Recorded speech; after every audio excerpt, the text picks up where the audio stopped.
Hello dear friends, आज की class में हम करेंगे फ्यूचर कंटिन्यूअस टेंस। ये ऐसे सेंटेंसेस होते हैं जिनके लास्ट में रहा होगा, रही होगी, रहे होंगे, रहा होगा, इस टाइप के वर्ड्स आते हैं। रूल बहुत आसान होता है। अगर फर्स्ट पर्सन होता है जैसे आई या वी, तो उसके साथ में हम शैल भी लगाते हैं और साथ में वर्ब की फर्स्ट फॉर्म के साथ आईएनजी। और अगर दूसरे सब्जेक्ट्स होते हैं जैसे कि you, he, she, it, name या दे, तो उन सब के साथ हम विल भी लगाते हैं और साथ में वर्ब की फर्स्ट फॉर्म के साथ आईएनजी। अब देखते हैं पहला एग्जाम्पल। लिखा है वह मेरी तारीफों के पुल बांध रहा होगा। तारीफों के पुल बांधना मतलब बहुत तारीफ करना। तो इसे इंग्लिश में हम कहते हैं प्रेज टू द स्काईज। तो अगर सिंपल में लिखना होगा तो ये बनेगा he will be praising me to the skies. अब अगर नेगेटिव में लिखना होगा तो ये बनेगा he will not be praising me to the skies. अब ये जो विल नॉट है इसे हम शॉर्टकट में वोंट भी कहते हैं। तो इसे हम लिख सकते हैं कि he won't be praising me to the skies. अब अगर अब अगर इंटेरोगेटिव सेंटेंस बनाना हो, मतलब क्वेश्चन पूछना हो, तो उसमें क्योंकि हेल्पिंग वर्ब हम पहले लगा देते हैं, तो यहां बनेगा will he be praising me to the skies. और अब अगर नेगेटिव इंटेरोगेटिव सेंटेंस हो, मतलब नहीं भी हो और साथ में प्रश्न भी हो, तो ये बनेगा will he not be praising me to the skies. Will और नॉट को अगर शॉर्टकट में लिखते हैं तो वोंट बनता है, तो ये बनेगा won't he be praising me to the skies.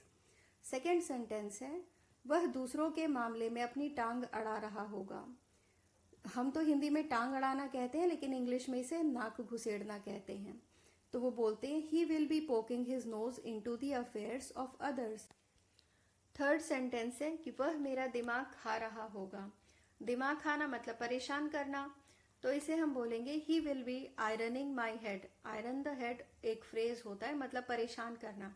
इसे आप ही विल बी पेस्टरिंग मी भी कह सकते हैं।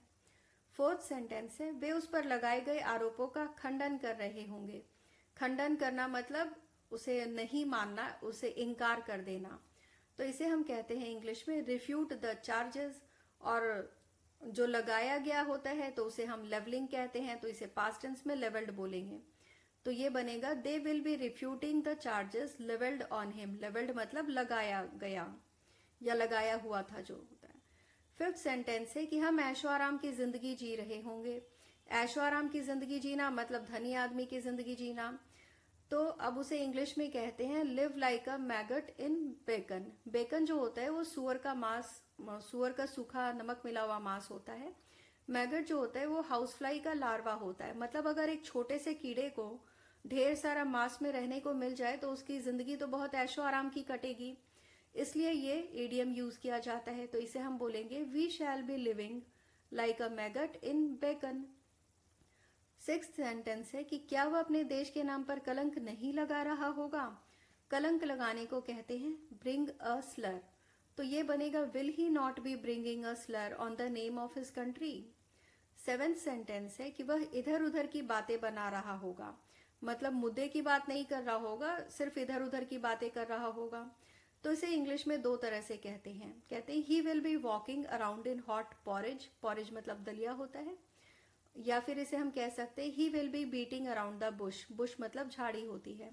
अगर आपको शैंट वोंट समझना है तो आप हमारा फ्यूचर इंडेफिनिट टेंस का वीडियो भी देख सकते हैं। नेक्स्ट सेंटेंस है कि हम हर बाधा की अवहेलना कर रहे होंगे। बाधा की अवहेलना करना मतलब चाहे जो भी मुसीबत आ जाए उस पर जीत हासिल करना। तो इसे हम बोलेंगे we shall be defying all odds. Odds मतलब होते हैं जो भी बुरी चीजें हो रही होती है उन्हें हम ऑड्स कहते हैं।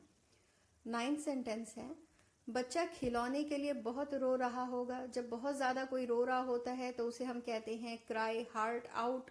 मतलब एकदम चिल्ला चिल्ला के गला फाड़ के दिल से बहुत ज्यादा रो लेना। तो उसे हम बोलेंगे the baby will be crying his heart out for the toy. क्योंकि खिलौने के लिए रो रहा है तो फॉर द टॉय होगा। नेक्स्ट सेंटेंस है कि क्या हम गाना गुनगुना रहे होंगे। तो क्योंकि अब वी के साथ तो हम शैल लगाते हैं, तो यहां हम लिखेंगे shall we be humming the song. Humming मतलब होता है गुनगुनाना। 11th सेंटेंस है मोमबत्ती हवा में टिमटिमा रही होगी। टिमटिमाना मतलब अब जैसे हवा में मोमबत्ती वगैरह अगर जल रही होती है तो वो लहराती हुई सी जल रही होती है ना, हल्की हल्की से लगता है अब बुझेगी तब बुझेगी, तो उसे हम कहते हैं इंग्लिश में फ्लिकरिंग। यहाँ आप उसको ट्विंकलिंग मत सोचना, क्योंकि तारों के टिमटिमाने को हम ट्विंकलिंग ऑफ द स्टार्स कहते हैं, लेकिन अगर मोमबत्ती का हवा में वैसे लहरा लहरा के जलना होता है तो उसे हम फ्लिकरिंग कहते हैं। तो ये बनेगा the candle will be flickering in the breeze. Breeze होती है ठंडी प्यारी सी जो हवा चल रही होती है बहुत अच्छी सी, तो उसे हम ब्रीज कहते हैं। और अगर स्टॉर्म होता तो वो तूफान होता, लेकिन तूफान में तो मोमबत्ती बुझ ही जाएगी ना। नेक्स्ट सेंटेंस है कि वह उसे बेवकूफ बना रही होगी। अब बेवकूफ बनाने के लिए उसे हम ये भी कह सकते हैं शी विल बी बिफूलिंग हिम, लेकिन अगर इसका ईडियम देखें तो उसे कहते हैं hanging noodles on the years. तो इसे हम कह सकते हैं she will be hanging the noodles on his years. ये जो ईडियम है ये काफी अनोखा सा है, जब मैंने भी इसे पहली बार सुना था तो मुझे भी बहुत अजीब लगा था, मैंने सोचा ये मैं आपको भी बताऊं। नेक्स्ट सेंटेंस है सेना जवाबी कार्रवाई की तैयारी कर रही होगी। तो अब जवाबी कार्रवाई जो होती है उसे हम रिटेलिएशन कहते हैं, तो ये बनेगा army will be preparing for retaliation. Prepare करना मतलब होता है तैयार करना। नेक्स्ट सेंटेंस है राजू अपनी बातों से मुझे पागल कर रहा होगा, मतलब वो इतनी बातें कर रहा होगा कि मैं पागल हो रहा होऊंगा, तो उसे कहते हैं Raju will be driving me crazy with his talks. Drive me crazy मतलब होता है पागल कर देना। नेक्स्ट सेंटेंस है कि वे बाहर जाकर खूब मस्ती कर रहे होंगे, मतलब बाहर जाकर के खूब एंजॉय करना, तो उसके लिए हम यूज करते हैं पेंट द टाउन रेड। तो ये बनेगा they will B painting the town red. अब अगला सेंटेंस है कि हर कोई उसकी बात मान रहा होगा। बात मानना जो होता है उसको हम कहते हैं डांस टू द ट्यून। तो अब ये बनेगा every one will be dancing to her tune. अब होता ऐसा है कि जब आपने ये इतना सब कुछ बोलिए तो ये जो विल नॉट शैंट, मतलब ये जो वर्ड्स यूज किए जाते हैं, अब जैसे शैल नॉट का शॉर्टकट में हम शैंट बोलते हैं, विल नॉट को हम वोंट बोलते हैं, शुड नॉट को हम शुडंट बोलते हैं, और वुड नॉट को हम वुडंट बोलते हैं। ये मैंने अपने फ्यूचर इंडेफिनिट टेंस में भी दिया हुआ है। अगर आपको अच्छे से चेक करना हो तो आप मेरा फ्यूचर इंडेफिनिट टेंस का वीडियो देख लीजिए। और अगर आपको पसंद आए हमारी वीडियो तो प्लीज़ इसे लाइक शेयर एंड सब्सक्राइब ज़रूर करें।